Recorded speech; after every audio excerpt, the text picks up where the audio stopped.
واقعہ سلطان صلاح الدین ایوبی قسط نمبر 383 اپنا اسلامک اسٹوڈیو کے معزز ناظرین، ایک مصری وقائع نگار محمد فرید ابو حدید نے لکھا ہے کہ سلطان صلاح الدین ایوبی کی بیٹی بھی اس حج کے قافلے میں تھی، لیکن اور کسی مورخ یا اس وقت کے وقائع نگار نے یہ نہیں لکھا کہ اس قافلے میں سلطان ایوبی کی بیٹی تھی۔ ناظرین، قاضی بہاؤالدین شداد کی ڈائری مستند دستاویز ہے کیونکہ وہ واقعات کا عینی شاہد ہے۔ البتہ ایک اشارہ ایک وقائع نگار کی تحریر سے ملتا ہے جو اس طرح ہے کہ جب سلطان ایوبی کو اطلاع ملی کہ ارنات کی فوج نے مصر کے ایک قافلے کو لوٹ لیا ہے تو سلطان ایوبی کی غضبناک اور گرجدار آواز سنائی دی تھی، وہ میری بیٹی تھی، میں اس کا انتقام لوں گا، وہ میری بیٹی تھی۔ ناظرین، قافلے میں کوئی نوجوان لڑکی تھی جسے صلیبی اٹھا لے گئے تھے۔ سلطان ایوبی نے اسی وقت قسم کھائی تھی، ارنات کو میں آج سے اپنا ذاتی دشمن سمجھتا ہوں، میں قسم کھاتا ہوں کہ اس سے اپنے ہاتھوں انتقام لوں گا۔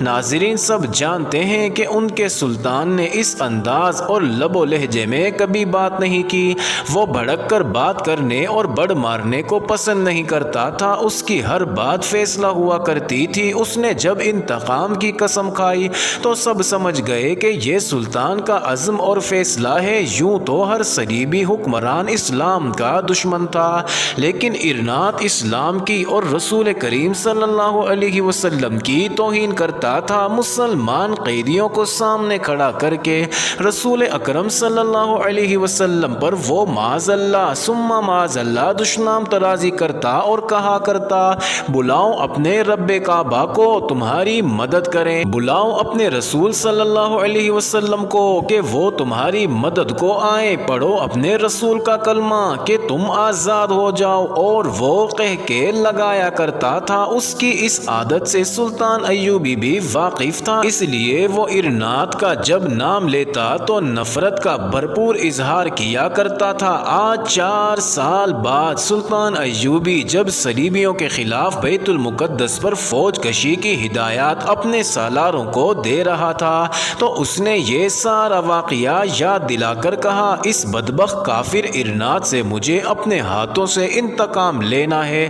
اللہ مجھے یہ موقع اور ہمت عطا فرمائے کہ میں اپنے رسول صلی اللہ علیہ وسلم کی توہین کا انتقام لے سکوں۔ میں ارنات کا سینہ پھاڑ کر اس کا کلیجہ اور آنت نکال کر کتوں کو کھلاؤں گا، کیونکہ جنگ کے میدان سے ہٹ کر اس نے میرے آقا میرے مولا حضور صلی اللہ علیہ وسلم کی توہین کی ہے۔ اس نے سالاروں کو مزید ہدایات دیتے ہوئے کہا، مجھے امید ہے کہ ہم 3 ماہ بعد اس موسم میں حطین کے علاقے میں پہنچیں گے، جب سورج کے شعلے پانی کے قطروں کو ریت کے ذروں میں بدل دیتے ہیں، اور جب ریت کے یہ جلتے ہوئے ذرے انسان کو بھون ڈالتے ہیں، اور جب ریگزار میں سراب اور آسمانوں کو اٹھنے والے ریت کے بادل کے سوا کچھ نہیں ہوتا۔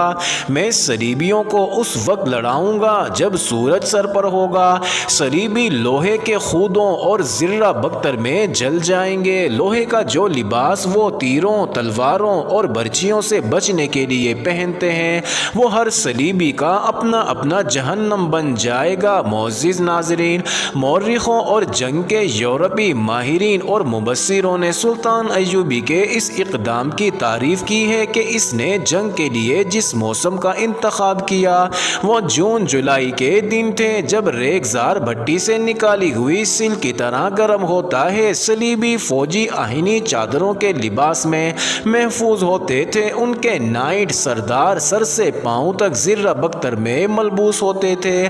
ناظرین، تیر اور تلوار کا ان پر کچھ اثر نہیں ہوتا تھا، مگر سلطان ایوبی نے لوہے کا یہ لباس ان کی بہت بڑی کمزوری بنا دیا تھا۔ تو وہ چھاپا مار قسم کی جنگ لڑتا تھا، تھوڑی سی نفری سے پہلوؤں پر برق رفتار حملے کرتا اور حملہ آور دستے ضرب لگا کر وہاں رکتے نہیں تھے۔ اس چال سے صلیبی فوج کو پھیلنا پڑتا اور رفتار تیز کرنی پڑتی، لیکن زرہ بختر کا وزن رفتار اتنی نہیں ہونے دیتا تھا جتنی سلطان ایوبی کے دستوں کی ہوتی تھی۔ ناظرین، سلطان ایوبی نے زرہ بختر کا دوسرا توڑ یہ سوچا کہ وہ اس وقت جنگ شروع کرتا تھا جب سورج سر پر اور ریگستان شعلہ بنا ہوتا تھا، ذرہ بکتر تندور کی طرح تپ جاتی تھی، پیاس سے جسم خشک ہو جاتا تھا اور پانی پر سلطان ایوبی جنگ سے پہلے قبضہ کر لیتا تھا۔ ریگستان کی جھلسا دینے والی تپش اسلامی فوج کے لیے بھی دشواریاں پیدا کرتی تھی، لیکن اس کے لباس ہلکے پھلکے ہوتے تھے۔ اس کے علاوہ سلطان ایوبی کی ٹریننگ بڑی سخت تھی، وہ گھوڑوں، اونٹوں اور تمام فوج کو لمبے لمبے عرصے کے لیے ریگستان میں رکھتا اور خود بھی ان کے ساتھ رہتا تھا۔ اس نے فوج کو بھوکا پیاسا رہنے کی ٹریننگ بھی دے رکھی تھی۔ ناظرین، رمضان کے مہینے میں وہ ٹریننگ اور جنگی مشقیں زیادہ کیا کرتا تھا اور سلطان ایوبی کہتا تھا کہ اس مبارک مہینے میں خدائے ذوالجلال اپنے ہاتھوں ہماری تربیت کرتا ہے۔ ناظرین، جسمانی ٹریننگ کے علاوہ اس نے سپاہیوں کی ذہنی بلکہ روحانی تربیت کا بھی انتظام کر رکھا تھا۔ سپاہیوں کو یہ ذہن نشین کرایا جاتا تھا کہ وہ اللہ کے سپاہی اور دین اسلام کے محافظ ہیں، کسی بادشاہ یا سلطان کی فوج کے ملازم نہیں۔ وہ مال غنیمت سپاہیوں میں تقسیم کرتا تھا، لیکن انہیں تاثر یہ دیا جاتا تھا کہ جنگ مال غنیمت کے لیے لڑی نہیں جاتی اور مال غنیمت جہاد کا انعام بھی نہیں، انعام اللہ دیتا ہے۔ سب سے بڑی چیز غیرت تھی جو اس نے ساری فوج میں پیدا کر رکھی تھی۔ وہ سب سے زیادہ ذکر ان مسلمان لڑکیوں کا کرتا تھا جنہیں صلیبی اٹھا لے جاتے تھے، اور ان خواتین کا بھی جو صلیبیوں کے مقبوضہ علاقوں میں صلیبیوں کی درندگی کا شکار ہو رہی تھیں۔ قوم کے شہیدوں اور قوم کی مظلوم بیٹیوں کو بھول جانے والی قوم کی قسمت میں کفار کی غلامی لکھ دی جاتی ہے، یہ الفاظ سلطان ایوبی کی زبان پر رہتے تھے۔ وہ سپاہیوں میں گھومتا پھرتا رہتا تھا، ان کی گپ شپ اور ان کی کھیل کود میں شامل ہو جایا کرتا تھا۔ ان سے وہ کہا کرتا تھا، انتقام فوج لیا کرتی ہے، جو مسلمان فوج اپنے شہیدوں کا انتقام نہیں لیتی تو اس کے لیے اس دنیا میں بھی ذلت ہے اور اگلی دنیا میں بھی۔ معزز ناظرین، آئیے اب چلتے ہیں دوسری جانب۔ سامنے صلیب الصلبوت رکھی تھی اور اس کے پاس اس صلیب کا محافظ کھڑا تھا جو اقرہ کا بڑا پادری تھا۔ عیسائیوں کے عقیدے کے مطابق یہ وہ اصل صلیب تھی جس پر حضرت عیسیٰ علیہ السلام کو مصلوب کیا گیا تھا۔ کہتے ہیں کہ اس چوبی صلیب پر ابھی تک حضرت عیسیٰ علیہ السلام کے خون کے نشان موجود ہیں۔ اسے صلیب اعظم بھی کہتے ہیں، اسی لیے اقرہ کا پادری محافظ صلیب اعظم کہلاتا تھا اور اس کا حکم بادشاہوں کے حکم سے زیادہ اہمیت رکھتا تھا۔ بادشاہ بھی اس کے حکم کے پابند ہوتے تھے۔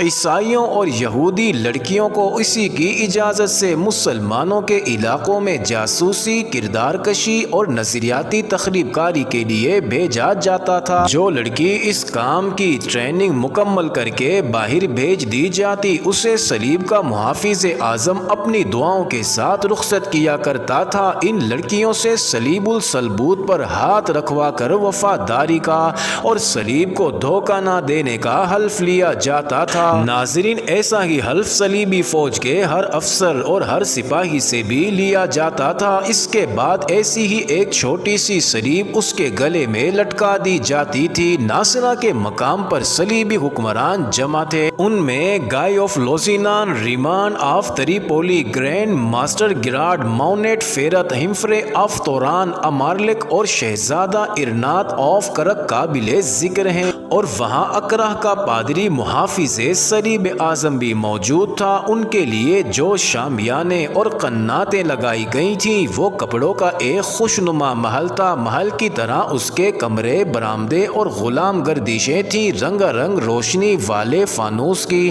روشنی نے اسے مرمر اور خارا محلات سے زیادہ حسین بنا رکھا تھا۔ اس کے ارد گرد رہائشی شامیانوں اور قناتوں کے کمرے تھے اور ان کے ارد گرد صلیبی نائٹوں کے خیمے اور ان کی فوج کے منتخب دستے خیمہ زن تھے۔ شراب کے مٹکوں کے ساتھ ان حسین اور دلکش لڑکیوں کی کچھ تعداد بھی موجود تھی جن کا طلسماتی حسن اور شوخیاں بھائی کو بھائی اور باپ کو بیٹے کا دشمن بنا دیتی تھیں۔ ایک شامیانے تلے جس پر پختہ محل کے کمرے کا